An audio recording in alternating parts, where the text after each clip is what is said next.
Pack ऐसा योद्धा जिसे युद्ध के मैदान में हराना नामुमकिन माना जाता था, अचानक ऐसी मुसीबत में फंस जाता है जहां उसकी तलवार भी बेकार पड़ जाती है। अपने परिवार और पूरे राज्य को बचाने के लिए उसे एक ऐसा फैसला लेना पड़ता है जिसकी कीमत उसकी इंसानियत हो सकती है। आखिर उसने ऐसा क्या किया जिसने उसकी किस्मत हमेशा के लिए बदल दी।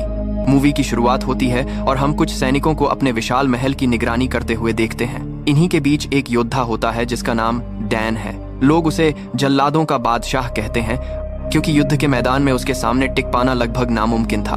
तभी एक सैनिक को दुश्मन देश के जासूस का हेलमेट मिलता है। डैन बस एक नजर डालते ही समझ जाता है कि जासूस महल के सबसे ऊंचे पहाड़ पर छिपे होंगे। बिना एक पल गंवाए वह अपने 2 साथियों के साथ उस पहाड़ की ओर निकल पड़ता है, लेकिन उसे जरा भी अंदाजा नहीं था कि वह अपनी जिंदगी की सबसे बड़ी भूल करने जा रहा है। जैसे ही तीनों पहाड़ की गुफा के अंदर पहुंचते हैं, उनके पैरों तले जमीन खिसक जाती है। वहां कोई जासूस नहीं था, बल्कि इंसानों की बिखरी हुई हड्डियों का ढेर पड़ा था। इससे पहले कि वे कुछ समझ पाते, अंधेरे से एक भयानक वैम्पायर उन पर टूट पड़ता है। पल भर में डैन के दोनों साथियों की दर्दनाक मौत हो जाती है, लेकिन जैसे ही डैन सूरज की रोशनी में पहुंचता है, वैम्पायर वहीं रुक जाता है और डैन की जान बच जाती है। डैन भागकर सीधे महल के पादरी यानी प्रीस्ट के पास पहुंचता है। पूरी घटना सुनने के बाद प्रीस्ट एक ऐसा राज्य बताते हैं जो किसी की भी रूह कंपा दे। वह कहते हैं कि यह राक्षस सदियों से उसी गुफा में कैद है। कभी वह भी एक इंसान था, लेकिन शैतान के बहकावे में आकर वैम्पायर बन गया और आज तक वह किसी ऐसे इंसान का इंतजार कर रहा है जिसे अपनी ताकत देकर खुद उस कैद से आजाद हो सके।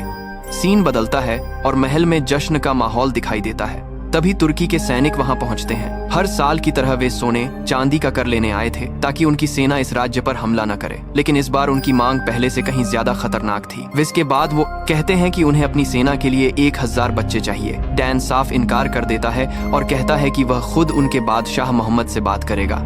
अगले सीन में डैन तुर्की के बादशाह मोहम्मद के सामने खड़ा होता है। दोनों के बीच लंबी बातचीत होती है, लेकिन कोई समझौता नहीं होता। उल्टा मोहम्मद अपनी जिद और बढ़ा देता है। अब वह डैन के बेटे के साथ साथ उसकी पत्नी को भी अपने हवाले करने की मांग कर देता है। इसके बाद सीन शिफ्ट होता है जहां तुर्की के सैनिक उसके बेटे को ले जाने आते हैं, लेकिन अगले ही पल डैन उन्हें दिखा देता है कि उसे जल्लादों का बादशाह क्यों कहा जाता है। वह अकेले ही उन सभी सैनिकों का सफाया कर देता है।